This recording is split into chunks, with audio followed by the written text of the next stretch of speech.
আপনাদের সাথে আজ কী বিষয়ে আলোচনা করব তা নিয়ে আমাকে বেশ ভাবতে হয়েছে। আমাকে বলা হয়েছিল যে এটা তরুণদের নিয়ে আয়োজিত একটা অনুষ্ঠান, তো দেখাই যাচ্ছে যে মনের দিক থেকে তরুণ অনেক মানুষ এখানে রয়েছেন। Okay. তবে আমি আনন্দিত এই জন্য যে এখানে আমরা সকল বয়সের মানুষই রয়েছি। ব্যক্তিগতভাবে আমি তরুণদের জন্য পৃথক আয়োজনকে পছন্দ করি না। আমি মনে করি শিশুদের জন্য স্বতন্ত্র আয়োজন থাকতে পারে, কিন্তু মানুষ যখন শৈশবের গণ্ডি পার হয়ে কৈশোরে উপনীত হয় তখন তাকে প্রাপ্তবয়স্ক হিসেবে বিবেচনা করাই শ্রেয়। তখন আপনাকে প্রাপ্তবয়স্কদের আলোচনায় অংশ নিতে হবে, আর এটাই ইসলাম সম্মত পদ্ধতি। পশ্চিমা সমাজে একরকম ধারণা রয়েছে যে প্রথমে আপনি থাকেন শিশু, এরপর কিশোর, এরপর আপনি তরুণ যুবক, এরপর আপনি নির্বোধ কলেজ ছাত্র, আর এরপর আপনি এখনও নিজেকে বোঝার চেষ্টা করছেন। এরপর আপনার বয়স যখন 25, 30 বা 35 হয়, এখনও তাদের বয়স কম। এই ধারণাটি যা করে তা হলো এটা যুবক এবং যুবতীদেরকে মানসিকভাবে নিজেদেরকে প্রাপ্তবয়স্ক ভাবতে বাধার সৃষ্টি করে।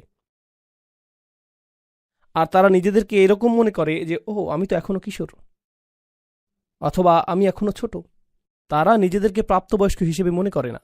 যেভাবে আমি বিষয়টাকে বুঝি তা হলো, যদি আপনি পশ্চিমা মানদণ্ডও গ্রহণ করেন, অস্ট্রেলিয়াতে কত বছর বয়সে আপনি ড্রাইভিং লাইসেন্সের উপযুক্ত হন? 16 বছর। যদি আপনি 16 বছরে ড্রাইভিং লাইসেন্স পান আর এরপর লাল বাতি অমান্য করেন, লাল বাতি সত্ত্বেও যদি গাড়ি চালিয়ে গেলেন, লাল বাতি সত্ত্বেও আপনি গাড়ি চালিয়ে গেলেন, আইন কি তখন আপনাকে 4 বছরের শিশুর মতো বিবেচনা করবে? না, আপনি লাইসেন্সধারী। আপনারা মজার কোনো কথা বলছেন? আপনাদের শেষ হওয়া পর্যন্ত আমি অপেক্ষা করি। কথা শেষ? শিওর? ওকে, কুল। আপনাদের অনেকেরই কিন্তু মনোযোগ নষ্ট হচ্ছে। আমার মনোযোগ নষ্ট হয় না, আপনাদের মনোযোগ আসলেই নষ্ট হয়েছে। আমি আপনাদেরকে এদিকে তাকাতে দেখেছি। তো যাই হোক, বিষয়টা হলো সেক্ষেত্রে আইনের চোখে আপনি শিশু হিসেবে বিবেচিত হবেন না, আপনি প্রাপ্তবয়স্ক মানুষদের মতো বিবেচিত হবেন যে অপরাধ সংঘটিত করেছে। আমাদের দৃষ্টিতে যে এখন একজন কিশোর, সে যদি কোথাও গিয়ে কিছু চুরি করে আর তাকে বিচারকের সামনে উপস্থিত করা হয়, অপরাধটি সেই সংঘটিত করেছে, এই হিসেবেই সে আদালতে বিবেচিত হবে। আর যেটা আরও বেশি গুরুত্বপূর্ণ তা হলো, যদি কোনো তরুণ মৃত্যুবরণ করে আর যখন সে আল্লাহর আদালতে উপস্থিত হবে, এটা এরকম না যে কিয়ামতের দিবসে তরুণ যুবকদের জন্য আলাদা বিচার বিভাগ থাকবে, যেখানে তারা প্রাপ্তবয়স্কদের তুলনায় ভিন্ন হিসেবে বিবেচিত হবে।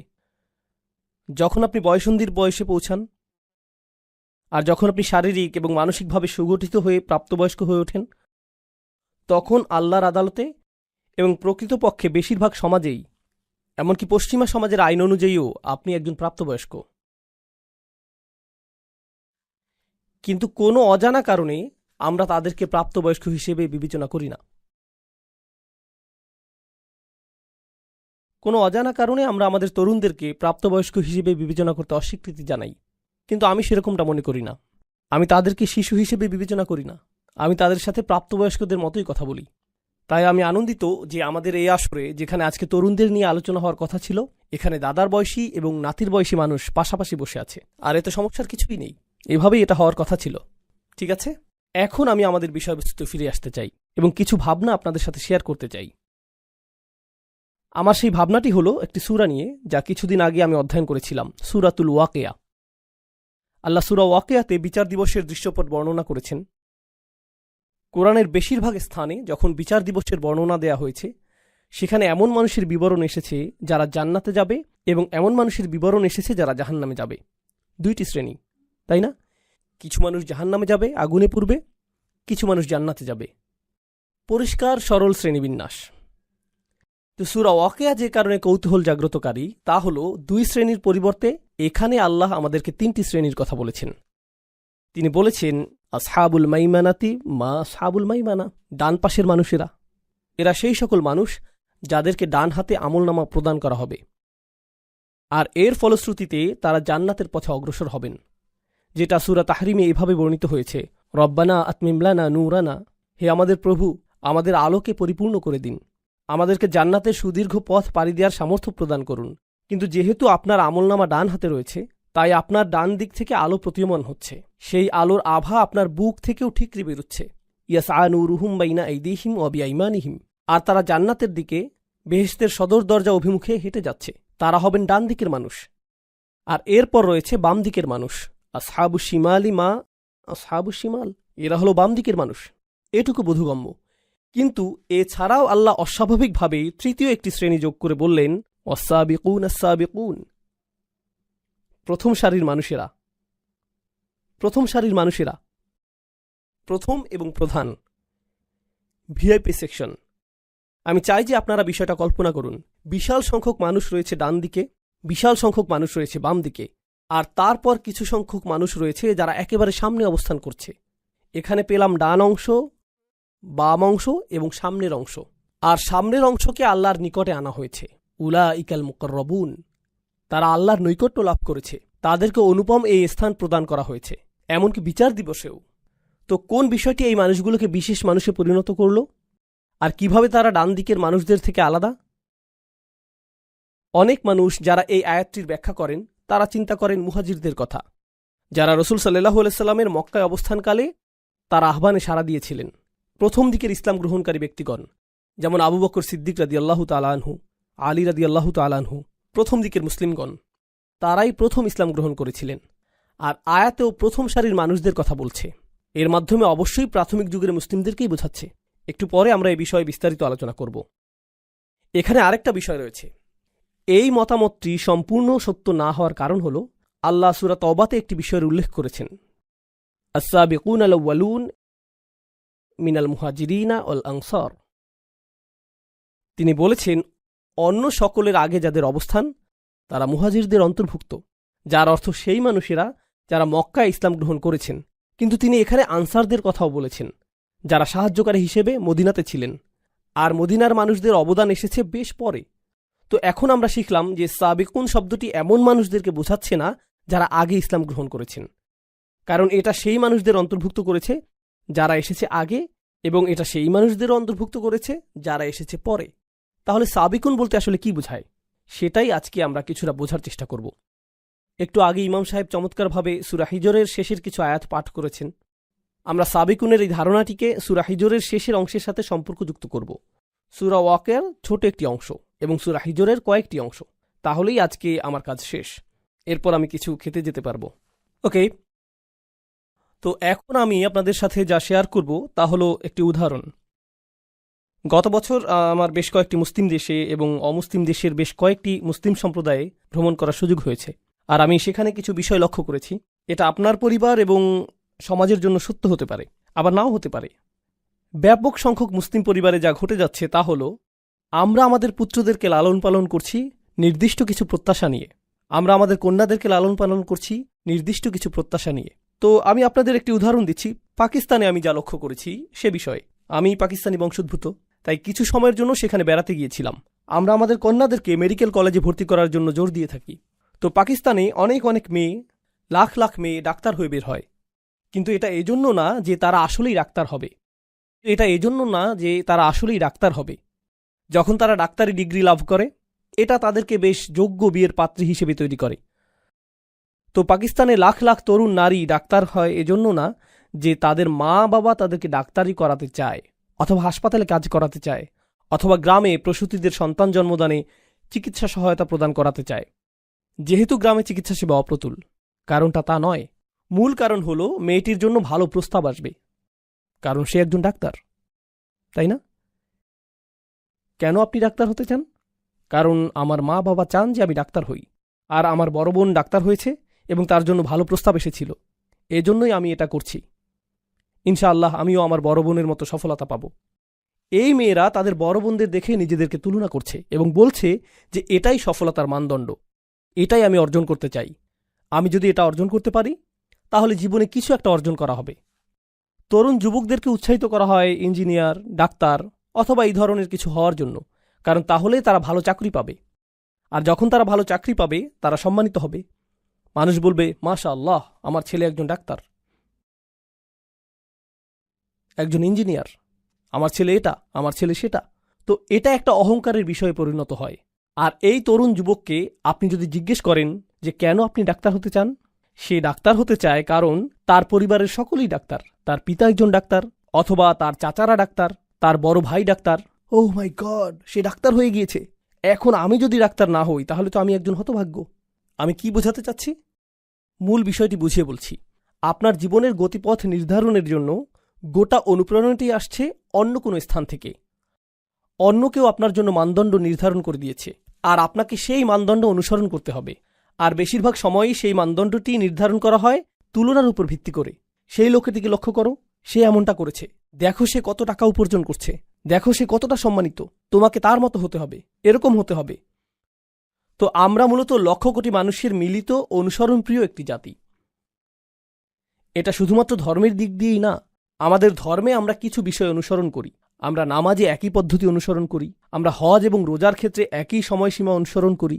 শুধুমাত্র ধর্মের ক্ষেত্রেই না, বরং আমাদের ক্যারিয়ারে, আমাদের চিন্তা পদ্ধতিতে, জীবনের অগ্রাধিকার নির্ধারণে, জীবনের অগ্রাধিকারগুলো আগে থেকে ঠিক করে দেয়া হয়েছে। আর প্রজন্মের পর প্রজন্ম আমরা শুধু পুরাতন সেই অগ্রাধিকার অনুসারেই জীবন পরিচালিত করে যাচ্ছি। আমি যেখানেই গিয়েছি এই ব্যাপারটা লক্ষ্য করেছি। এখন আমি এটাকে তুলনা করতে চাই এমন কিছুর সাথে যা আমি মার্কিন যুক্তরাষ্ট্রে দেখেছি, এবং পৃথিবীর অন্য আরও কিছু সমৃদ্ধ দেশেও আমি এটা লক্ষ্য করেছি। জানেন মার্কিন যুক্তরাষ্ট্রে কি ঘটে? জানেন কি ঘটে? সেখানে মার্ক জাকারবার্গের মতো মানুষ রয়েছে, আর সেখানে ইলন মাস্কের মতো মানুষ রয়েছে। আমি কিন্তু এই মানুষগুলোকে পছন্দ করি না, কিন্তু আমি তাদের কিছু বিষয়ে বলছি। তারা অদ্ভুত, কারণ তারা কোনো মানদণ্ড অনুসরণ করে না। এটা শুধু আদর্শ হিসেবে উপস্থাপিত এই মানুষগুলোই না যারা বিশালাকার কোম্পানি প্রতিষ্ঠা করেছে, বরং এমন অনেক মানুষ রয়েছে যারা কোনো মানদণ্ড অনুসরণ করেনি এবং তারা নতুন কিছু শুরু করেছে। আর যখন তারা নতুন কিছু শুরু করেছে, চারপাশে সকলেই বলেছে, বাহ, এটা তো চমৎকার।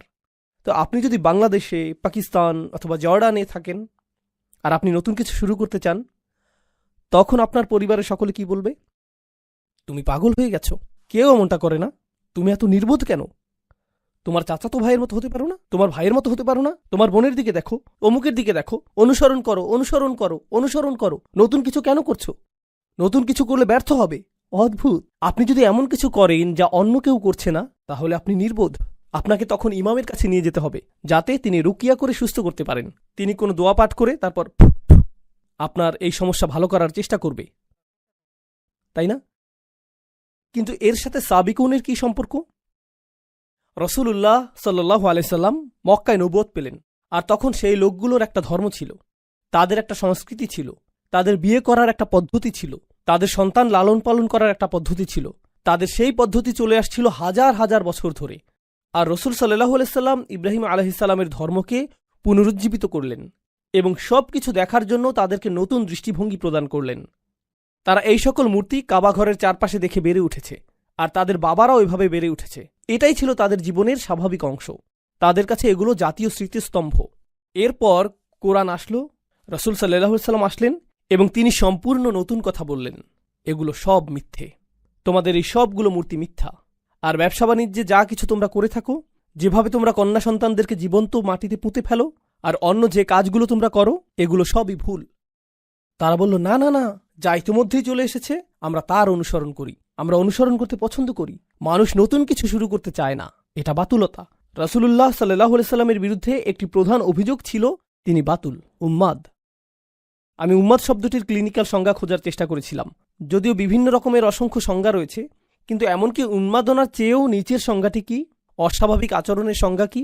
অস্বাভাবিক আচরণ হলো, ধরুন একটা মহাসড়ক রয়েছে আর সকলের গাড়িগুলো এই দিকে যাচ্ছে, কিন্তু আপনার গাড়িটি বিপরীত দিকে যাচ্ছে, তাহলে আপনি হলেন উন্মাদ, আপনি অস্বাভাবিক আচরণের অধিকারী। তো এই সংজ্ঞা অনুযায়ী সকলেই শিরক অনুসরণ করছে, সকলেই নির্দিষ্ট রীতি অনুযায়ী তাদের পরিবারে বসবাস করছে, সকলেই এটা করছে। একমাত্র যিনি এর বিপরীত দাঁড়িয়েছিলেন তিনি হলেন রাসূলুল্লাহ সাল্লাল্লাহু আলাইহি সাল্লাম। তো স্পষ্টতই তারা এটা দেখে বলল যে এটা যদি স্বাভাবিক হতো, অন্য মানুষেরাও এটা করত, তাই এটা উন্মাদনা। তো আল্লাহ তাকে তার সমাজের প্রথম ব্যক্তি হিসেবে বাছাই করলেন এরকম কিছু কথা বলার জন্য, এই বাণী প্রচার করার জন্য, এই বাণী প্রচার করার জন্য। এক হিসেবে তিনি ছিলেন সাবিক, তিনিই ছিলেন প্রথম। সমাজকে চ্যালেঞ্জ করার ক্ষেত্রে তিনিই ছিলেন প্রথম। হেই, চলে এসো, চলে আসো ইয়াংম্যান, আসো আসো, সমস্যা নেই। কোথায় যেতে চাচ্ছ? এখানে? কুল, হাই ফাইভ। ওইখানে কার দিকে হাত নাড়ছিলে? কোনো বন্ধুর উদ্দেশ্যে? ও, ক্যামেরার দিকে? ভিডিওতে তোমাকে দেখা যাবে, সেজন্য এখানে এসেছ? এখন আমি তোমার উদ্দেশ্যে হাত নাড়ছি, এখন খুশি তো? ওকে। আমি কি ইসলাম নিয়ে কিছু একটা বলছিলাম? ও সাবিকুন। ঠিক আছে, তো আমি চাই যে আপনারা কল্পনা শক্তিকে কিছুটা কাজে লাগান। আমি চাই আপনি কল্পনা করুন যে আপনি রসুল সাল্লাল্লাহু আলাইহি সাল্লামের সময়ে বসবাস করছেন, আর আপনি মক্কার সাধারণ একটি পরিবারে বসবাস করছেন। আপনি একই ধর্ম পালন করেন, আপনি সেই একই চর্চা করেন, তাদের সব কিছুই পালন করেন। হঠাৎ আপনি শুনলেন যে এই ব্যক্তিটি নবী হওয়ার দাবি করছে, আর তার বার্তাটি হল সকল মূর্তি পূজা ত্যাগ করো, ব্যবসায়ে অসদুপায় অবলম্বন করো না, এতিমদের সাথে ভালো আচরণ করো। আপনি এতিমদের সাথে এক ধরনের আচরণ করে অভ্যস্ত। উদাহরণস্বরূপ, অনেক মুসলিম দেশে এরকমটা ঘটে। আমরা বলি যে আমাদের উম্মার মাঝে ভ্রাতৃত্ব রয়েছে, কিন্তু যখন আপনি কোনো মুসলিম দেশে যান, আপনি দেখতে পাবেন যে সেখানে সামাজিক শ্রেণী বৈষম্য রয়েছে। নির্দিষ্ট শ্রেণীর মানুষ হয়তো কোনো রেস্তোরাঁয় বসে আছে, অন্য আরেক শ্রেণীর মানুষ রয়েছে যাদের সন্তানেরা খালি পায়ে বাইরে ঘুরোঘুরি করছে, তাই না? কখনো কখনো তাদের সন্তানেরা আপনার জন্য খাবার পরিবেশন করছে। আপনি আপনার বাচ্চার সাথে কথা বলেন এভাবে, হেই, তুমি কি একটু খাবার খাবে? একটু খাবার খাও। আর পরিবেশনকারী কোনো শিশু যখন আপনার কাছে আসে, আপনি বলেন, হেই, চা নিয়ে আয়, হেই, এদিকে আয়। এভাবেই আপনি তাদের সাথে কথা বলেন। তো স্পষ্টতই আপনি তাদের সাথে সমান ব্যবহার করছেন না। কিন্তু সেই সমাজে এই কোরআন আসলো এবং বলল, যদিও এই শিশুগুলো এতিম, তুমি এরকম আচরণ করতে পারবে না। ফাযালিকাল্লাযী ইয়াদউল ইয়াতীম, আপনি তাদের সাথে এভাবে কথা বলতে পারবেন না। কাল্লা বাল্লা তুকরিমুনাল ইয়াতীম, তোমরা এতিমদেরকে সম্মানিত করো না। এতিমদেরকে সম্মানিত করা? আপনি কি বলছেন যে কাজের লোককে সম্মান দেখাতে হবে? আমি সম্মান প্রদর্শন করি এমন মানুষকে যে কমপক্ষে একজন ডাক্তার, কমপক্ষে তো তার একটা ডিগ্রি আছে, যাতে সম্মান দেখাতে পারি। জানেন উম্মার আরেকটা বিষয় আমি লক্ষ্য করেছি, অনেক সময় যখন আপনি নতুন কোন স্থানে যান, মানুষ নিজের ব্যাপারে প্রথম কোন কথাটি বলে? সে কি অর্জন করেছে। আসসালামু আলাইকুম, আমার নাম আব্দুল করিম, আমি একজন ডাক্তার, আমি এই হাসপাতাল প্রধান, এবং এটা এটা এটা এটা এটা যোগ্যতার সম্পূর্ণ একটি তালিকা। আমি আপনাকে চিনি না, কিন্তু আপনি আমার কাছে আসলেন আর বললেন, আসসালামু আলাইকুম রহমতুল্লাহ, আমার নাম এটা এটা, আমি এই মসজিদটি প্রতিষ্ঠা করেছি। ওহ, কুল। আমি চাই যে আপনি বিষয়টি জানেন। আমরা এরকম কেন বলি? কারণ কেন আপনি আমাকে সম্মান করবেন যদি না জানেন যে আমি কি অর্জন করেছি? আমাকে সম্মান করার আপনার কোনো কারণ নেই। কোরআন কি বলে? কোরআন বলছে যে এতিমদেরকে আপনার সম্মান করতে হবে। আল্লাহ বলেছেন যে প্রতিটি আদম সন্তানই সম্মানিত। আমি তাদের যোগ্যতা সম্পর্কে জানি না। আমি জানি না কোন পরিবার থেকে তারা এসেছে। আমি জানি না তাদের পেছনের ইতিহাস কি, তারা কি পোশাক পরেছে তাতে কিছু যায় আসে না। আমি তাদের গায়ের রং অথবা ভাষা, আঞ্চলিকতার পরোয়া করি না। তারা কোন গ্রাম থেকে এসেছে, এগুলো কোনোটাই গুরুত্বপূর্ণ না। প্রতিটি আদম সন্তানই সম্মানিত, এটাই কোরআনে এসেছে। আপনি কিন্তু এখনও আপনার কল্পনা ব্যবহার করছেন। আপনি জাহিলি মক্কাতে রয়েছেন আর বলছেন এটা অদ্ভুত, সকলেই এখন সমান। ওকে, গৃহহীন এই পথশিশুটি আমার সামনে, হে হে, এটা কোন ধরনের ধর্ম যা যুক্তিসঙ্গত না? কিন্তু আপনি চিন্তা করতে শুরু করলেন যে হয়তো এটা যুক্তিসঙ্গত, হয়তো সকল মানুষ আসলেই সমান, হয়তো এই শিরক এবং উপাস্যগুলো যুক্তিসঙ্গত না, হয়তো সত্য ধর্ম শুধু একটি, হয়তো সৃষ্টিকর্তা শুধুমাত্র একজন, তার কথা আমাকে আরেকটু শুনে দেখতে হবে। আর আপনি নীরবে এই মানুষটির কথা শুনতে শুরু করলেন, মুহাম্মদ রাসূলুল্লাহ সাল্লাল্লাহু আলাইহি ওয়াসাল্লাম। আর তারপর আপনি সিদ্ধান্ত নিলেন যে আমার পরিবারের মধ্যে আমিই প্রথম ব্যক্তি হতে চাই, উঠে দাঁড়িয়ে এটা বলার জন্য যে আশহাদু আল্লা ইলাহা ইল্লাল্লাহ ওয়া আশহাদু আন্না মুহাম্মাদান আবদুহু ওয়া রাসূলুহু। শুধু আপনার কল্পনাকে ব্যবহার করুন। যখন আপনি এটা করবেন, আপনার পরিবারের প্রতিক্রিয়া কি হবে? লক্ষ্য করুন, তারা নবীজিকে কি বলেছে? উন্মাদ। তারা বলবে, তুমিও তার সাথে থেকে উন্মাদ হয়ে গিয়েছ। দেখো, সে উন্মাদ, কেউই তার অনুসরণ করে না। কেন তুমি তাকে অনুসরণ করছো? আমরা তাকে সম্মান করতাম এবং পছন্দ করতাম তার এই অদ্ভুত ব্যাপারগুলো প্রকাশিত হওয়ার আগে, কিন্তু স্পষ্টতই সে কোনো ধরনের সমস্যায় ভুগছে এবং মানসিক ভারসাম্য হারিয়েছে। আর তুমিও অকারণেই নিজের মানসিক ভারসাম্য হারাচ্ছ। তোমাকে স্বাভাবিক আচরণ করতে হবে। স্বাভাবিক অর্থ তোমাকে অন্য সকলের মতো হতে হবে, কারণ আপনি যদি অন্য সকলের মতো না হন তাহলে আপনি উন্মাদ। তো এই লোকগুলো, প্রথম মানুষগুলো যারা ইসলাম গ্রহণ করেছিলেন, জানেন তারা কি করেছিলেন? তারা অন্য সকলের সমর্থন হারাতে প্রস্তুত ছিলেন। তাদের অন্য কারো কাছ থেকে অনুপ্রেরণার প্রয়োজন ছিল না। অন্য কেউ তাদেরকে অনুপ্রেরণা দিচ্ছিল না। প্রকৃতপক্ষে সকলে তাদেরকে নিরুৎসাহিত করছিল। যখন তারা ইসলাম গ্রহণ করলেন, যেই মানুষগুলো তাদেরকে ভালোবাসত তারা অসন্তুষ্ট হয়ে পড়ল। যারা তাদের সাথে ব্যবসা করত তারা লেনদেন বন্ধ করে দিল। যারা তাদেরকে অনুকরণীয় হিসেবে দেখত, এখন তারা তাদেরকে নিচু চোখে দেখে এবং তাদের থেকে দূরত্ব বজায় রেখে চলে। যাদেরকেই তারা ভালোবাসত, বিনিময়ে তারা এখন ঘৃণা করে। তারা বিচ্ছিন্ন, একাকী এবং একঘরে হয়ে পড়ল। এমনকি এখানে শ্রোতাদের মধ্যে অনেক নমুসলিম ভাইদেরও একই অবস্থা। যারা অমুসলিম পরিবার থেকে এসেছেন এবং ইসলাম গ্রহণ করেছেন, তারা নিজেদের পরিবার থেকেও একই রকম অভিজ্ঞতার শিকার হয়েছেন। কিছু পরিবার বেশ ভালো, কিন্তু অন্যরা বলে, তুমি এটা কি করলে? তুমি পরিবারটা ভেঙে ফেললে। তুমি কেন স্বাভাবিক না? কেন তুমি এত অদ্ভুত? কেন তুমি শত্রু ধর্ম গ্রহণ করলে? এই ধরনের কথা তাদেরকে শুনতে হয়। কিন্তু তারা তাদের নিজ পরিবারের মাঝে সাবিক, সাহাবীরাও তাদের নিজের পরিবারে সাবিক হয়েছিলেন। কোরআন আমাদেরকে সেই মানুষদের গুণাবলী সম্পর্কে শিক্ষা দিয়েছে যারা গোটা পৃথিবীকে পরিবর্তন করে দিয়েছিলেন।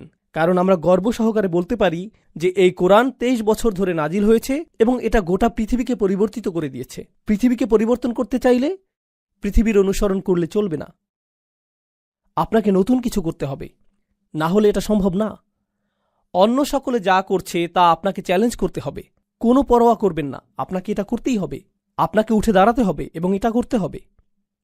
আপনি কোনো প্রথার অনুসরণ করবেন না, বরং আপনাকে প্রথা ভঙ্গ করতে হবে। আপনি নিজের মূলনীতি অনুসরণ করে চলবেন। আপনি সাবিক হয়ে উঠবেন।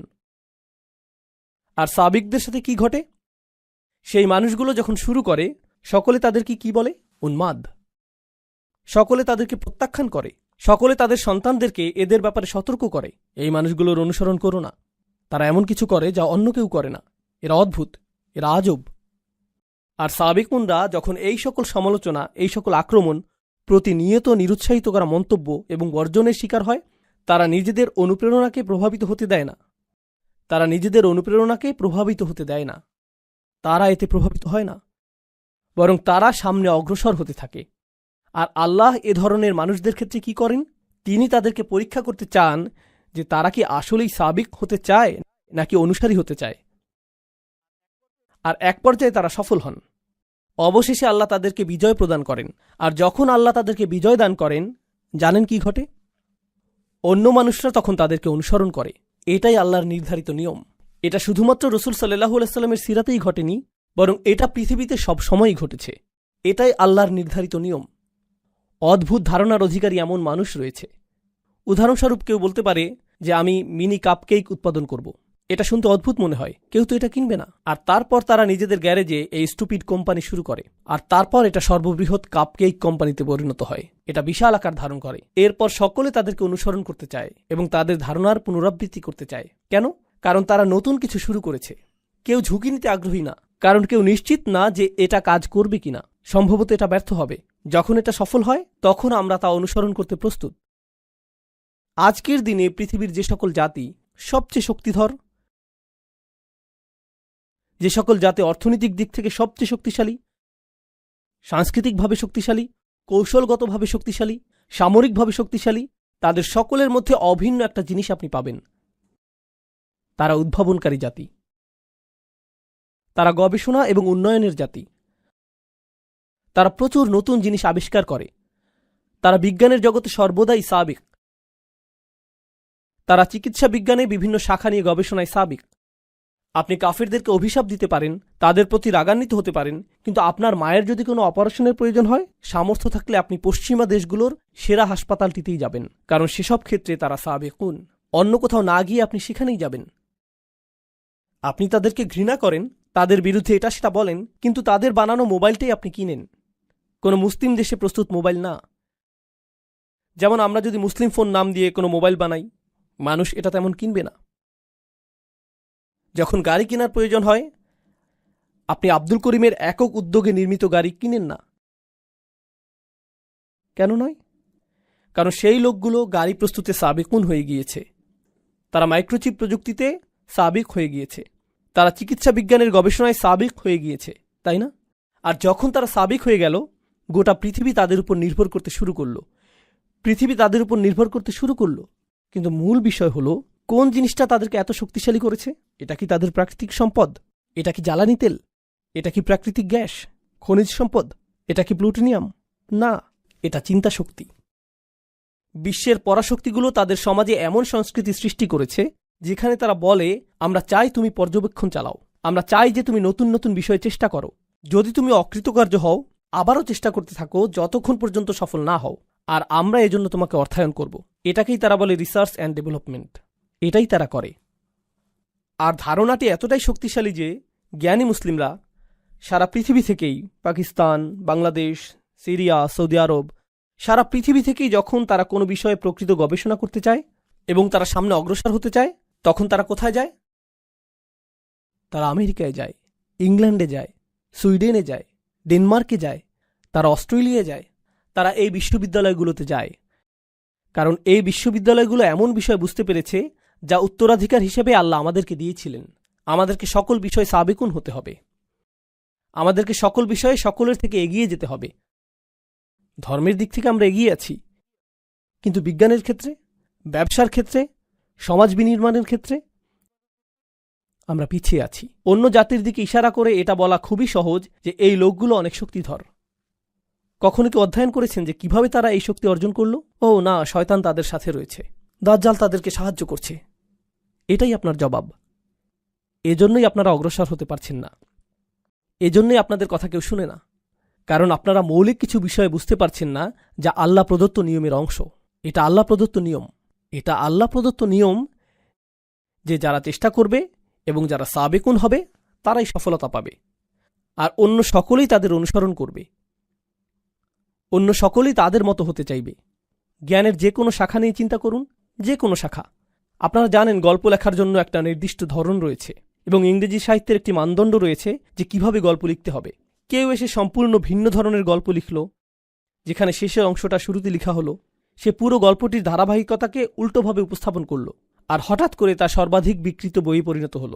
এখন হাজার হাজার বই এই ধারণাটি ব্যবহার করছে, কারণ এটা নতুন কিছু, এটা অভিনব এবং সৃজনশীল একটা বিষয়। কেন আমি আপনাদেরকে এত কথা বলছি?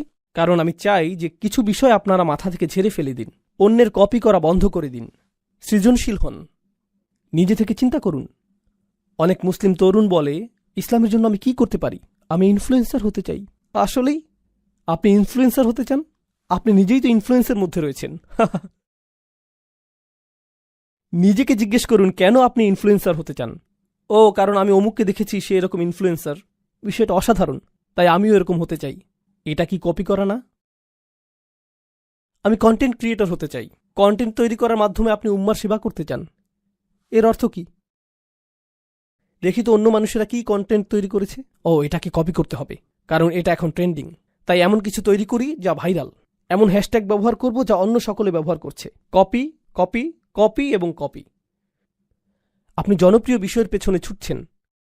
প্রযুক্তিগত বিবেচনায় আপনি নতুন কিছু করছেন, কিন্তু মনস্তাত্ত্বিক বিবেচনায় আপনি সেই একই জিনিস করছেন যা হাজার হাজার বছর ধরে করা হচ্ছে, কপি করা। আমাদের ধর্মে আমাদেরকে দেয়া হয়েছে একটি উদ্দেশ্য, একটি মিশন।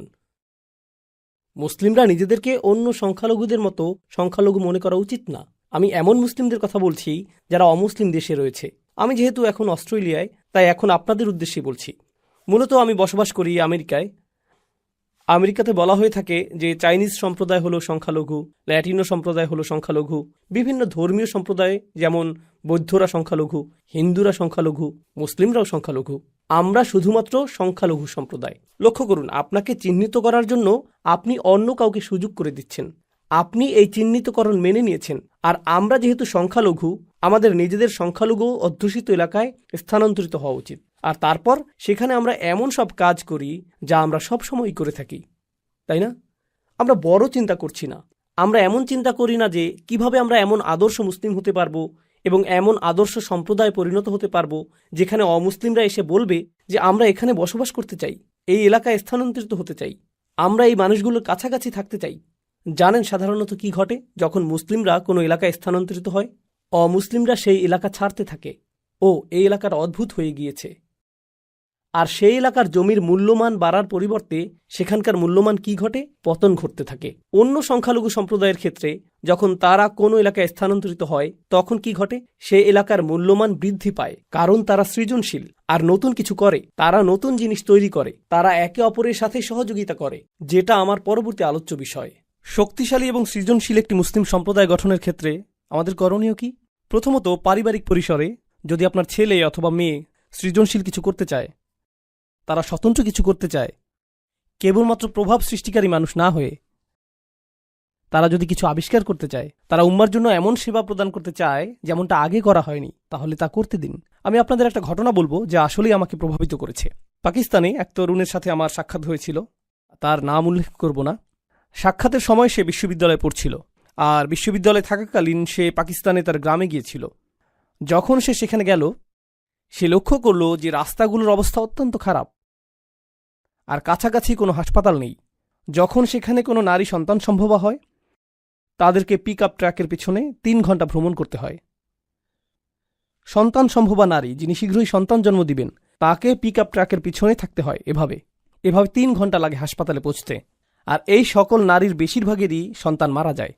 আর এটাই গ্রামীণ জীবনের বাস্তবতা। তারা নিজেরা সন্তান জন্মদানের চেষ্টা করে, যদি জটিলতা তৈরি হয় তখন তাদেরকে ডাক্তারের কাছে নিতে হয় এবং পথিমধ্যে অনেকে মৃত্যুবরণ করে। আর সে এটা কাছ থেকে দেখল। তো সে যা করার সিদ্ধান্ত নিল তা হলো, সে একটা সমাধান তৈরি করার চেষ্টা করল।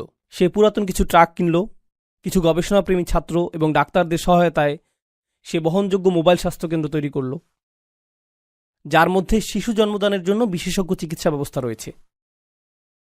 আর সে শিক্ষা কার্যক্রম চালু করল, যেখানে গ্রামীণ নারীদেরকে শেখানো হয় কিভাবে সন্তান জন্মদানে সহায়তা করতে হবে যদি পরিবহনের কোনো ব্যবস্থা নাও থাকে। তো গ্রামের 20-30 জন নারী এখন জানেন যে কিভাবে সন্তান জন্মদানে সহায়তা করতে হয়। আর যখন এটা সফল হলো, গোটা পাকিস্তানের 2, 3, 4, 5, 10, 15, 20, 100 গ্রামে এটা ছড়িয়ে পড়ল।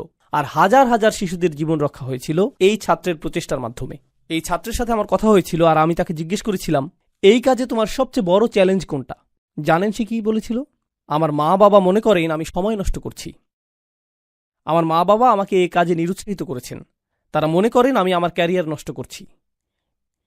আর এর মাধ্যমে আমি বুঝতে পেরেছিলাম যে এটা একমাত্র তার ক্ষেত্রেই ঘটছে না।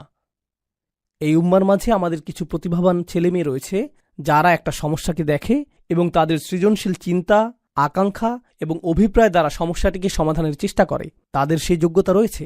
জানেন কে তাদের পথে প্রায় বাধা হয়ে দাঁড়ায়? শুধুমাত্র তাদের বাবা মাই না, বরং গোটা সংস্কৃতিই বলে, না না না না, তুমি এটা করো না, তুমি অন্য সকলকে কপি করো, সাবেক হওয়ার প্রয়োজন নেই, নতুন কিছু করো, অভিনব কিছু করবে না, নতুন কোন সমাধান খুঁজবে না, নতুন কোন সমাধান খুঁজবে না, এটা যেরকম আছে সেরকমই থাকবে, এভাবেই থাকতে দাও।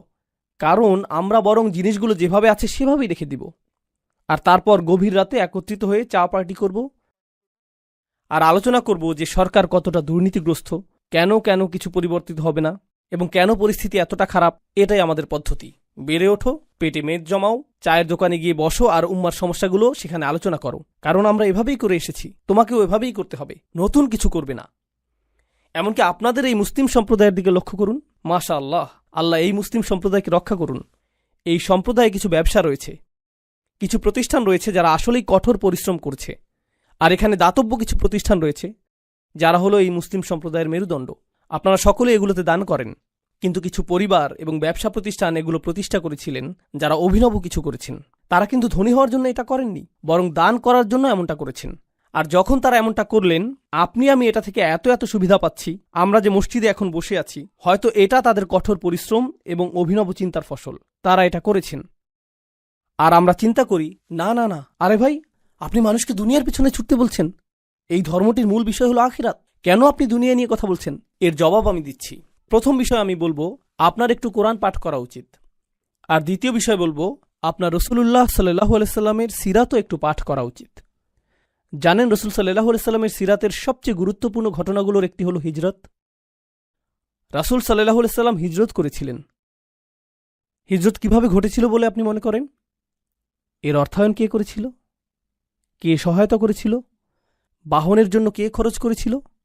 কে নিশ্চিত করেছিল যে রাস্তাটি হবে নিরাপদ এবং গোপন? এর জন্য কি অর্থের প্রয়োজন না? যখন রাসূল সাল্লাল্লাহু আলাইহি সাল্লাম সর্বপ্রথম তার দাওয়াতি কাজ শুরু করলেন, কে এর সহায়তা করেছিল? এমনকি কিভাবে তার দৈনিক আহারের ব্যবস্থা হতো, সেটা কোথা থেকে আসতো? সেটা কি সরাসরি আকাশ থেকে নেমে আসতো? খাদিজা রাদিয়াল্লাহু তাআলা আনহা সহায়তা, আবু তালিবের সহায়তা, আবু বকর সিদ্দিকের সহায়তা, এগুলো কি অর্থনৈতিক এবং ব্যবসায়িক সহায়তা না? আর ব্যবসায় সফল হতে হলে আপনাকে কি সৃজনশীল হতে হবে না? আমরা লাখ লাখ মুসলিম তরুণকে একটা চাকরি পাওয়ার শিক্ষা দিই, যাতে তারা সৃজনশীল মানুষদের জন্য কাজ করতে পারে। নিজে সৃজনশীল হওয়ার প্রয়োজন নেই, নিজে সৃজনশীল হওয়ার প্রয়োজন নেই।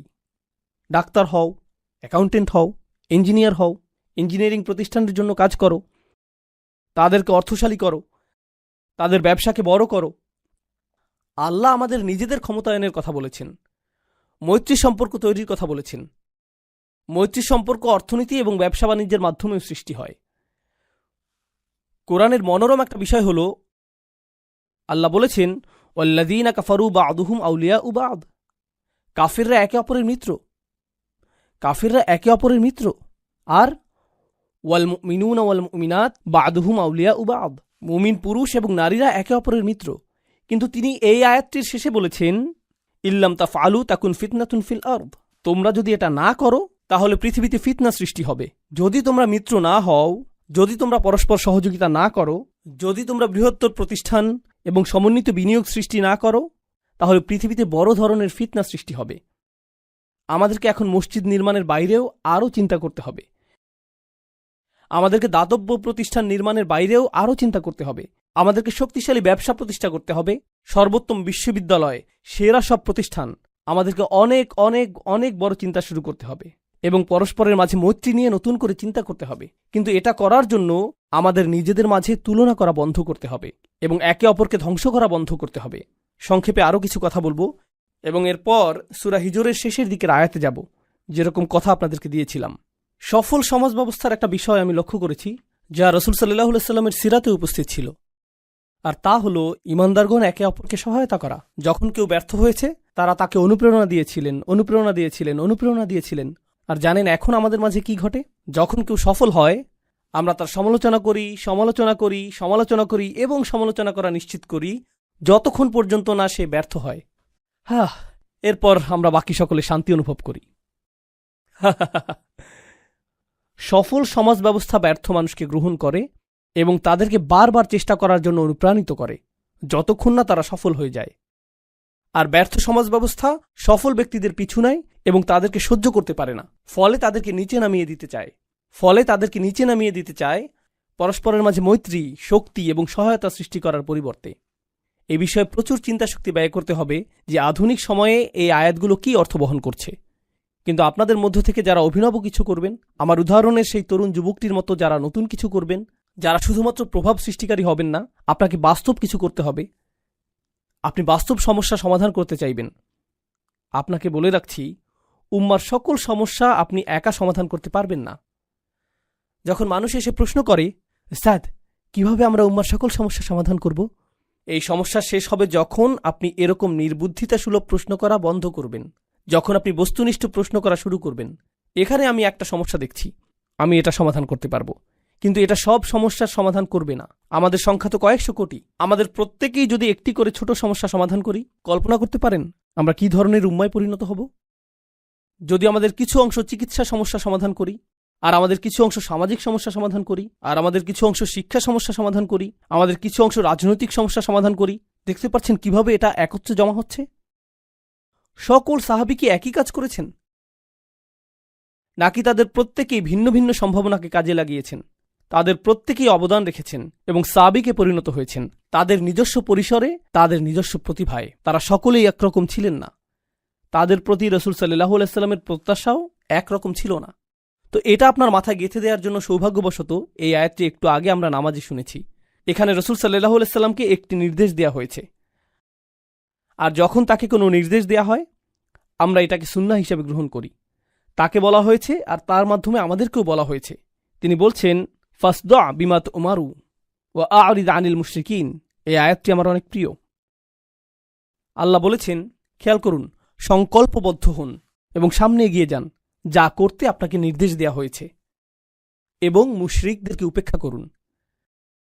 যারা পেছনে কথা বলে তাদেরকে উপেক্ষা করুন, সমালোচকদেরকে উপেক্ষা করুন, তাদের উপেক্ষা করুন যারা মনে করে যে আপনি শক্তিহীন, তাদের উপেক্ষা করুন যারা মনে করে যে আপনি তাদের জন্য হুমকি। উপেক্ষা করুন, উপেক্ষা করুন, উপেক্ষা করুন। আপনার একটি মিশন রয়েছে, আপনার মিশনের প্রতি মনোযোগী হন। আপনি এই কাজে নিয়োজিত। আ'রিদ আনিল মুশরিকিন, তাদের উপেক্ষা করুন, তাদেরকে আপনার পথে আসতে দিবেন না। আরবিতে সদ শব্দটি খুবই কৌতূহল উদ্দীপক। এটাতে কি বোঝায়? এটা দিয়ে বোঝায় ফাটল, কোনো পাথর অথবা মাটির রাস্তায় সৃষ্ট ফাটল। যদি আপনি একটি পাথরের মাঝে ফাটল সৃষ্টি করেন, সদাতাহু, তো এটা এরকম যেন আল্লাহ রাসূল সাল্লাল্লাহু আলাইহি সাল্লামকে বলছেন, আপনার সামনে বিশাল একটা প্রতিবন্ধকতা রয়েছে, এর মাঝে ফাটল সৃষ্টি করুন এবং মনোযোগ হারাবেন না। প্রতিবন্ধকতা রয়েছে, এটাকে ভেঙে ফেলুন, মনোযোগ ধরে রাখুন, বিভ্রান্ত হবেন না, মুশরিকদেরকে বিভ্রান্ত করার সুযোগ দিবেন না। ফাসদা বিমা তুমারু ওয়া আ'রিদ আনিল মুশরিকিন। আপনি যদি মনোযোগ সুসংহত রাখতে পারেন, অসাধারণ অনেক কাজ আপনি সম্পূর্ণ করতে পারবেন। কিন্তু জানেন আমাদের ক্ষেত্রে কি ঘটে? জানো তারা কি বলেছে? জানো তারা কি করেছে? তাদের বক্তব্য কি? সর্বদা আপনি এই বিষয়ে মনোযোগী, আর যখন আপনি তাদের কথার দিকে মনোযোগ দেন, তখন আপনার যেই কাজ করা উচিত তার প্রতি মনোযোগ দিতে পারেন না। আপনার মনোযোগ হারিয়ে যায়। আপনার তো স্বতন্ত্র মিশন রয়েছে, আপনার তো স্বতন্ত্র দায়িত্ব রয়েছে। ওয়া আ'রিদ আনিল মুশরিকিন। তারপর আল্লাহ রাসূল সাল্লাল্লাহু আলাইহি সাল্লামকে বললেন, ইন্না কাফাইনাকাল মুস্তাহজিইন। আমি আপনার জন্য যথেষ্ট তাদের বিরুদ্ধে যারা আপনাকে বিদ্রূপ করে। সেই লোকগুলো যারা সমালোচনা করে, উপহাস করে, বিদ্রূপ করে এবং তুচ্ছতাচ্ছিল্য করে, তাদের ব্যবস্থা আমি করব। চিন্তা করবেন না। যখনই কেউ সাবিক হয়, যখনই কেউ অভিনব কিছু করে, সে উপহাসের শিকার হয়। সে উপহাসের শিকার হয়। কি করছো তুমি? কেউ এমনটা করে না। এটা নির্বুদ্ধিতা সুলভ। তুমি একটা নির্বোধ। এরকমটাই হয়ে থাকে। আর আমি আপনাদের বলতে পারি, আল্লাহ যেহেতু রসুল সাল্লাল্লাহু আলাইহি সাল্লামকে এই কথাগুলো বলেছেন, এগুলো চিরকালের জন্য প্রযোজ্য হয়ে গিয়েছে। যখন আপনি ভালো কিছু করতে যাবেন আর তা আগে করা হয়নি, কিন্তু তা করতে হবে, সেক্ষেত্রে মানুষ আপনাকে উপহাস করবে। তুমি কি মনে করেছো এতে কাজ হবে? তুমি কি মনে করেছো এটা গুরুত্বপূর্ণ? তুমি কি মনে করেছো এটা পৃথিবী পরিবর্তন করে দিবে? হ্যাঁ, নিজের দিকে একবার তাকাও। এটাই আপনাকে সবসময় শুনতে হবে। আল্লাহ এর জবাব দিচ্ছেন এবং বলছেন, ইন্না কাফাইনাকাল মুস্তাহজিইন। আমি তোমার জন্য যথেষ্ট তাদের বিরুদ্ধে যারা উপহাস করে। এটাই যথেষ্ট। আর তারপর আল্লাযীনা ইয়াজআলুনা মা'আল্লাহি ইলাহান আখার ফাসাউফা ইয়ালামুন ওয়া লাকাদ না'লামু আন্নাকা ইয়াদীকু সাদরুকা বিমা ইয়াকুলুন। আল্লাহ বলছেন, আমি এটাও জানি যে তারা যা বলে তাতে আপনার হৃদয়ে অস্বস্তি তৈরি হয়। এর আগে আল্লাহ তাকে বলেছেন যে এগুলো উপেক্ষা করার জন্য, কিন্তু তিনি তো মানুষ। তিনি এমন কথা শুনবেন যা তাকে প্রভাবিত করবে। আপনি এমন কথা শুনবেন যা আপনাকে প্রভাবিত করবে। এটা আপনাকে নিরুৎসাহিত করবে। এটা আপনার মাঝে নেতিবাচক শক্তি হিসেবে কাজ করবে। আপনারা জানেন এখনকার সময়ে মানুষ এভাবে কথা বলে, তোমার মধ্যে নেতিবাচক শক্তি রয়েছে, তাই আমি দূরত্ব রক্ষা করছি। তোমার মাঝে অনেক বেশি টক্সিসিটি রয়েছে। রসুল সাল্লাল্লাহু আলাইহি সাল্লামকে এটা বলা হয়নি যে তারা যদি আপনার অবস্থাকে বিষিয়ে তোলে তাহলে মক্কা থেকে দূরে চলে যান, কারণ আপনার আরোগ্য লাভ প্রয়োজন। তাকে তো এটা বলা হয়নি। আপনাকে বিষাক্ত মানুষগুলো থেকে দূরে চলে যেতে হবে, তাকে তো এটা বলা হয়নি। আপনি কি মনে করেন যে মক্কায় রাসূল সাল্লাল্লাহু আলাইহি সাল্লামকে নেতিবাচক কথা মাঝে মাঝে শুনতে হতো, নাকি সেটা ছিল প্রতিদিন? আপনার কি মনে হয়? প্রতিদিন। আপনি কি মনে করেন যে তাকে এটা একজন ব্যক্তি থেকে শুনতে হতো, নাকি অনেক মানুষের কাছ থেকে শুনতে হতো? কিছু মানুষ ছিল অপরিচিত, কিছু মানুষ ছিল প্রতিবেশী, কিছু মানুষ ছিল আত্মীয়, কিছু মানুষ ছিল যারা আগে বন্ধু ছিল। তিনি এটা শুনেছেন প্রত্যেক দিক থেকে, প্রতিদিন, সব সময়। তিনি সমালোচনার বাণে জর্জরিত হতেন, নোংরা আক্রমণের শিকার হতেন, সর্বদা, সব সময়।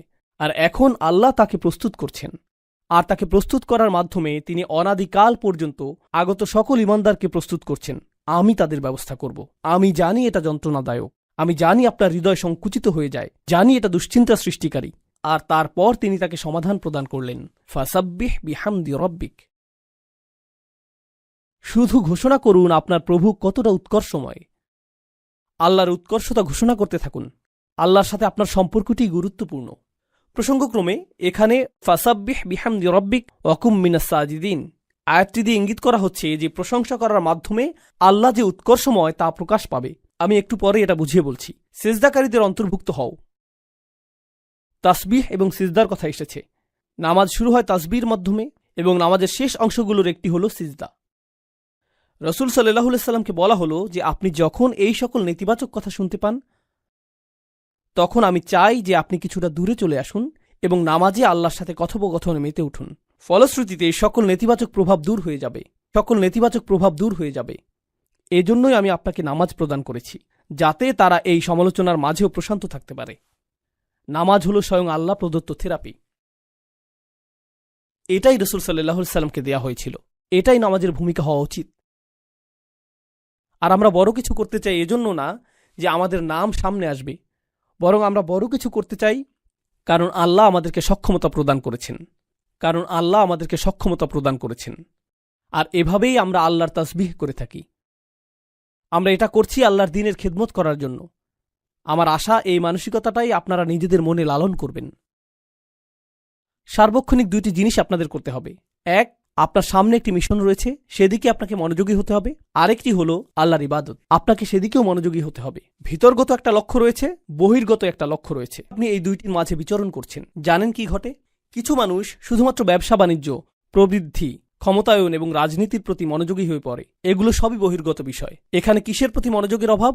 ইবাদত। আর অন্য মানুষেরা বলে, না, এই লোকগুলো মনে করেছে তারা পরিবর্তন আনবে, তাদেরকে শুধু দোয়া করতে হবে, জিকির এবং ইস্তেগফার করতে হবে, নামাজ পড়তে হবে, তাদের সকল গুরুত্ব ইবাদতের প্রতি, বাকি কাজ আল্লাহ করবেন, আল্লাহ আমাদেরকে সাহায্য করবেন। কোরআন আপনাকে কি শিক্ষা দিচ্ছে? তোমার মিশনের প্রতি মনোযোগ দাও, আর প্রতিদিন যখন তোমার মধ্যে দুর্বলতা এসে পড়ে, আল্লাহর কাছে ফিরে এসো, ইবাদত করো। এই দুইটি জিনিস একে অপরের জ্বালানি। এই দুইটি জিনিস একটি অপরটির জন্য প্রয়োজনীয়। ইবাদত আপনাকে খেদমত করার শক্তি যোগায়, আর খেদমত করতে গিয়ে আপনি হয়তো আপনার লক্ষ্য হারিয়ে ফেলতে পারেন, উদ্দেশ্য হারিয়ে ফেলতে পারেন।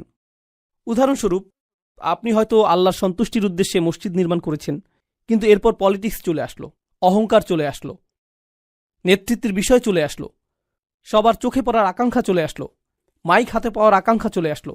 এই আকাঙ্ক্ষাগুলো চলে আসে। এক্ষেত্রে ইবাদত কি করে? এটা এই সকল দূষণকে পরিশোধন করে দিবে।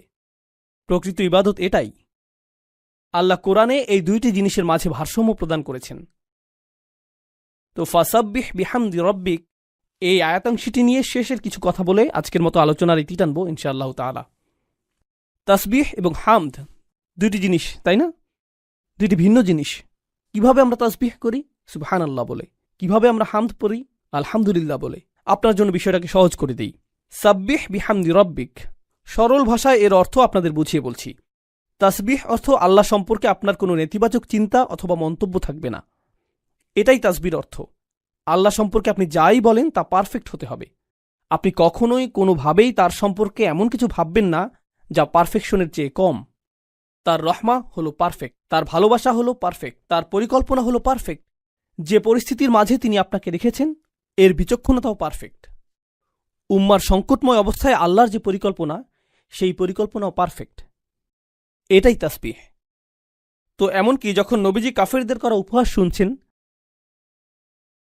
তারা তো ভয়ঙ্কর রকম খারাপ কাজ করছে, কিন্তু রাসূল সাল্লাল্লাহু আলাইহি সাল্লামের এই অবস্থার মধ্য দিয়ে অতিক্রম করাটাও আল্লাহর পরিকল্পনার অংশ। আর আল্লাহর পরিকল্পনা সর্বদাই কি? পারফেক্ট। নিজেকে এটা স্মরণ করিয়ে দিতে থাকুন যে এমনকি যখন আপনি ভয়ানক সব অভিজ্ঞতার মধ্য দিয়ে সময় অতিক্রম করেন, এটাও পারফেক্ট। এটাও পারফেক্ট একটি পরিকল্পনার অংশ। আপনি সম্পূর্ণ চিত্রটি দেখতে পাচ্ছেন না, শুধুমাত্র আল্লাহই তা দেখছেন। আমি আপনাদেরকে এর একটা উদাহরণ দিচ্ছি। আপনাদের মধ্যে অনেকেই রান্না করতে ভালোবাসেন। আপনি যখন রান্না করেন, তখন কেউ একজন পাশে দাঁড়িয়ে দেখছে, তুমি এতগুলো লবণ দিয়েছ, এতগুলো লবণ দিয়েছ। এই 5 মিনিট ধরে এত বেশি তাপমাত্রায় রান্না হচ্ছে, 5 মিনিট ধরে চলছে, আর আপনি বিরক্ত হচ্ছেন। চুপ করবে তুমি? ওইখানে গিয়ে কিছু একটা করো, জানালার ধারে গিয়ে বাইরে তাকিয়ে থাকো, আমাকে রান্না করতে দাও। তুমি এটা বুঝবে না। ও, অবশেষে রান্নাটা কিন্তু মজাই হয়েছে। কেন এমনটা হলো? কারণ সম্পূর্ণ পরিকল্পনাটি সে জানে না, আপনি জানেন। কেউ একজন কোনো কিছু অঙ্কন করছে, সে চমৎকার কিছু অঙ্কন করছে, আর আপনি পাশে দাঁড়িয়ে থেকে বলছেন, ধূসর রংটা এখানে, এই স্থানটাতে, কি করছো তুমি? এভাবে তো কাজ করা যায় না, কারণ কেউ একজন পাশে থেকে নজরদারি করছে, তাই না? এখন কল্পনা করুন, আমরা উদ্বিগ্ন হয়ে পড়ি যখন আল্লাহর পরিকল্পনার একটি অংশ দেখি। আপনি পরিকল্পনার সামান্য একটা অংশ দেখেই বলছেন, কি সমস্যায় পড়ে গেলাম, কেন এমনটা ঘটছে? আর আল্লাহ বলেন, তোমার জন্য সহজ করে দিচ্ছি, সাব্বিহ। নিজেকে স্মরণ করিয়ে দাও যে পারফেকশনের অধিকারী হলেন আল্লাহ, আর এই চিত্রটির প্রতিটি ছোট অংশ বৃহত্তর একটি পরিকল্পনার অংশ, যা পারফেক্ট, যা আল্লাহ কর্তৃক নির্ধারিত। এটাই তাসবিহ। কিন্তু তিনি শুধু বলেননি যে সাব্বিহ রব্বাক, তিনি বলেছেন সাব্বিহ বিহামদি রব্বিক। তাই আমাদেরকে এখন জানতে হবে যে হামদ বলতে কি বোঝায়। তাসবিহ ছিল আল্লাহ সম্পর্কিত সবকিছুই পারফেক্ট। তার পরিকল্পনা পারফেক্ট, তার বিচক্ষণতা পারফেক্ট, তার ভালোবাসা পারফেক্ট, তার তত্ত্বাবধান পারফেক্ট, তার সাহায্য পারফেক্ট। কেউ কেউ জিজ্ঞেস করে, আল্লাহর সাহায্য কেন আসছে না? আল্লাহর সাহায্য পারফেক্ট, এবং যখন এটা আসবে সেই সময়টাও পারফেক্ট। এটাই তাসবিহ। ঠিক আছে, আসুন এখন হামদ নিয়ে সংক্ষেপে জেনে নিই। হামদ অর্থ তিনি যাই করেন তা ভালো, তা প্রশংসনীয়, এবং আমাদের উচিত এর জন্য তাকে ধন্যবাদ জ্ঞাপন করা। আল্লাহ যাই করেন আলহামদুলিল্লাহ। তিনি শুধুমাত্র পারফেক্টই না, যার অর্থ আমরা তার সমালোচনা করি না, বরং এর চেয়েও উপরে গিয়ে আমরা তার প্রশংসা করি এবং তার কৃতজ্ঞতা জ্ঞাপন করি। আমরা তার প্রশংসা করি এবং তাকে ধন্যবাদ জ্ঞাপন করি। তো এভাবে আল্লাহ আমাদের মুসলিমদের গোটা মনস্তত্ত্বই উল্টে দিলেন। ওয়ালা তাহসাবান্নাল্লাযীনা কুতিলু ফী সাবীলিল্লাহি আমওয়াতান বাল আহইয়াউন ইনদা রাব্বিহিম ইয়ারযাকুন ফারিহিনা বিমা আতাহুমুল্লাহু মিন ফাদলিহি ওয়া ইস্তাবশিরুনা বিল্লাযীনা লাম ইয়ালহাকু বিহিম মিন খালফিহিম আল্লা খাউফুন আলাইহিম ওয়ালা হুম ইয়াহজানুন। আল্লাহ বলেছেন, যারা আল্লাহর পথে মৃত্যুবরণ করেছে কখনোই মনে করো না যে তারা মৃত, বরং তারা জীবিত। তারা আল্লাহর পক্ষ থেকে রিজিক প্রাপ্ত, আর তারা হবে প্রফুল্ল। আমরাই কান্না করে থাকি, তাদের অবস্থা কি? প্রফুল্ল। আপনি যদি এই বিষয়টা উপলব্ধি করেন, তখন আপনি যদি নিজের সামনে ভয়ঙ্করতম মৃত্যুও দেখেন, আপনি বলবেন, এই মানুষগুলো হলেন আমাদের শহীদ। আর আমরা এজন্য আল্লাহর প্রশংসা করি, তিনি তাদেরকে নিয়ে গিয়েছেন। ওয়াইত্তাখিদ মিনকুম শুহাদা, তিনি আমাদের মধ্য থেকে কিছু মানুষকে নিয়ে যাবেন যাদের সাথে তিনি আগেই সাক্ষাৎ করতে চান, তিনি আগেই তাদেরকে নিজের সঙ্গ প্রদান করতে চান। এটাও প্রশংসার কারণে পরিণত হয়। এমনকি এটাও প্রশংসার কারণ, যদিও এটা অপরাধীদের অপরাধকে বৈধতা প্রদান করে না, কিন্তু এই মুহূর্তে এটা আল্লাহর সাথে আপনার সম্পর্কের বিষয়। এটা অন্য মানুষের সাথে সম্পর্কিত কোনো বিষয় নয়, এটা শুধু আপনি এবং আল্লাহ। সাব্বিহ বিহামদি রব্বিকা। আর আপনি এটা নিশ্চিত করবেন যখন আপনি উপলব্ধি করবেন যে আল্লাহ যাই করেন তা পারফেক্ট, আর আমি তার প্রশংসা করব এবং ধন্যবাদ জ্ঞাপন করব আমাকে এই সংকটের মধ্যে থাকার সুযোগ প্রদান করার জন্য। কারণ কিছু মানুষের ক্ষেত্রে তারা কখনো এরকম সংগ্রাম করার কথা চিন্তাও করেনি। যেহেতু আল্লাহ আমাকে এই সংগ্রামের জন্য বাছাই করেছেন, আমার উচিত এজন্য আল্লাহকে ধন্যবাদ জানানো। কারণ এমন অনেক মানুষ রয়েছে যারা আমার চেয়ে অনেক বেশি বিচক্ষণ, যারা কখনো এমনকি এই পদক্ষেপই নেয়নি, বরং তারা শয়তানের পদাঙ্ক অনুসরণ করেছে। আমি তো কমপক্ষে আল্লাহর পথে অগ্রসর হওয়ার চেষ্টা করেছি। তাই আমার সম্মানিত এবং কৃতজ্ঞ বোধ করা উচিত যে আল্লাহ এই পথে সংগ্রাম করার জন্য আমাকে বাছাই করেছেন। অতএব আমি তাঁর প্রশংসা করব। রাসূলুল্লাহ সাল্লাল্লাহু আলাইহি সাল্লাম বিদ্রূপের শিকার হয়েছিলেন, আর এখন তিনি আল্লাহর প্রশংসা করছেন সেই বিদ্রূপের শিকার হওয়ার জন্য, কারণ এই বিদ্রূপই তার মর্যাদাকে উন্নীত করেছে। এটা তার জিহাদের অন্তর্ভুক্ত। আল্লাহ এই সংগ্রামের জন্য তাকে বাছাই করেছেন। ফাসাব্বিহ বিহামদি রব্বিক। আর অকুম মিনাস সাজিদিন। কৃতজ্ঞতার চূড়ান্ত বহিঃপ্রকাশ হল সিজদায় অবনত হওয়া। আল্লাহর সম্মুখে বিনয়ের চূড়ান্ত বহিঃপ্রকাশ হল সিজদায় অবনত হওয়া। তাই সিজদায় লুটিয়ে পড়ুন। আর যখন আপনি আল্লাহর সাথে এই কথোপকথন শেষ করবেন, এরপর যখন আপনি তাদের বিদ্রুপাত্মক কথা শুনবেন, ততক্ষণে সেই তাসবিহ এবং হামদ আপনাকে এতটাই দূষণমুক্ত করেছে যে এটা আপনার কাছে আর আগের মতো যন্ত্রণাদায়ক মনে হচ্ছে না। দেখতে পাচ্ছেন? উপেক্ষা করতে শিখুন। আরিদ আনিল মুশরিকিন। আমরা জানি এটা যন্ত্রণাদায়ক, আমরা জানি তারা যন্ত্রণাদায়ক কথা বলে, আমরা জানি এটা যন্ত্রণার উদ্রেক করে, আর যখনই এটা তোমার জন্য যন্ত্রণার উদ্রেক করবে, এই হলো তোমার উপশম। তো আমি বিশেষভাবে তরুণদেরকে বলবো, আপনার জীবনে যা করতে চান সে বিষয়ে একনিষ্ঠ থাকুন। আপনি যা অর্জন করতে চান সে বিষয়ে একনিষ্ঠ থাকুন। একনিষ্ঠভাবে কাজ করাকে স্বভাবে পরিণত করুন। আপনি যদি বিশ্ববিদ্যালয়ে পড়েন, শুধুমাত্র বিশ্ববিদ্যালয়ে পড়বেনই না, পড়াশোনার পাশাপাশি একটা কাজ খুঁজে নিন। কর্মস্থলে শিষ্টাচারগুলো শিখুন।